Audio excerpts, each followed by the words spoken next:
The CIA allowed private security contractor Blackwater to use fake journalists to gather intelligence from the Middle East. That's the allegation of the Wayne Madsen report, which challenges the CIA's claim not to use journalists as agents. Well, we're joined live now by the author of that report, investigative journalist Wayne Madsen, who is with our correspondent Dina Gusovsky in Washington. Dina? Hi there. Well, this story really has all the goods. The CIA, Blackwater, journalists. It all sounds kind of like a movie script, but according to RT contributor and investigative journalist Wayne Madsen, it's real. Apparently, two people working as subcontractors for the CIA have links to Blackwater's operations in Iraq, Iran, Afghanistan, and Pakistan. So, who are these people? What kind of links are we really talking about here, and how could they get away with this? Well, joining me to answer those questions, Wayne Madsen. Thank you so much for being here. So help me put this puzzle together. You have the Central Intelligence Agency, Blackwater, these so-called journalists. What is going on here?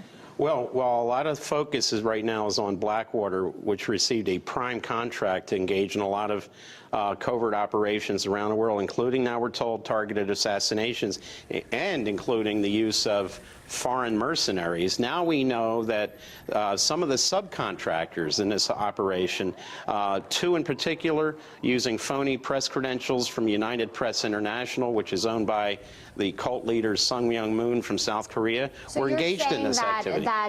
Whoever issued these press credentials, were they involved in this then? Well, they had to be. I mean, this is the worst case scenario when we talk about embedded journalists. These were not journalists, but actually in one case, one of these individuals received a journalist visa from Iran to visit Iran as a journalist, was actually involved in target analysis and target spotting in 2003 for a potential U.S. attack on that country.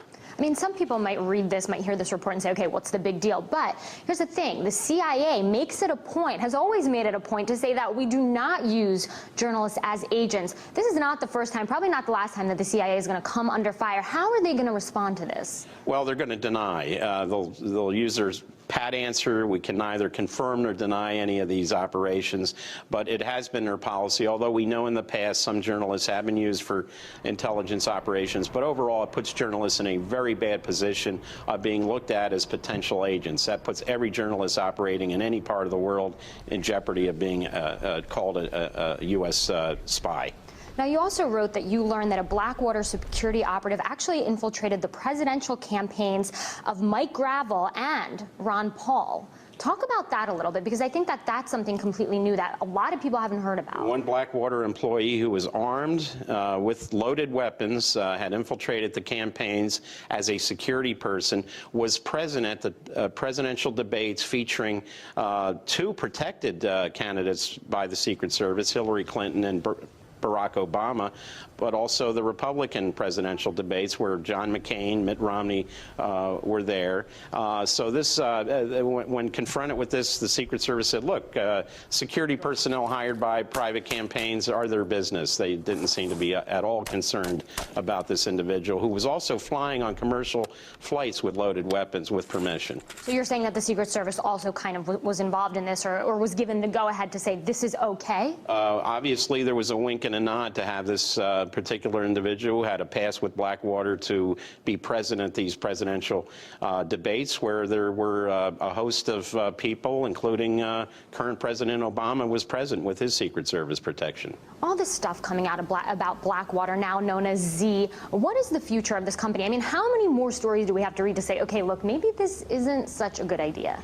Well, the United States in the past used to condemn the use of mercenaries. When the Portuguese, the French, and others used them, it was bad. And now we have adopted the use of these mercenaries as policy. I think this has to be revisited. I don't think that we need to have mercenary companies operating in this country or on behalf of the United States government abroad. And Congress may want to look into these issues a lot more deeply. All right. Well, we're hoping that they do. Thank you so much for being here. We're going to be following this story from here in Washington, D.C. But for now, I'm going to throw it back to you in Moscow.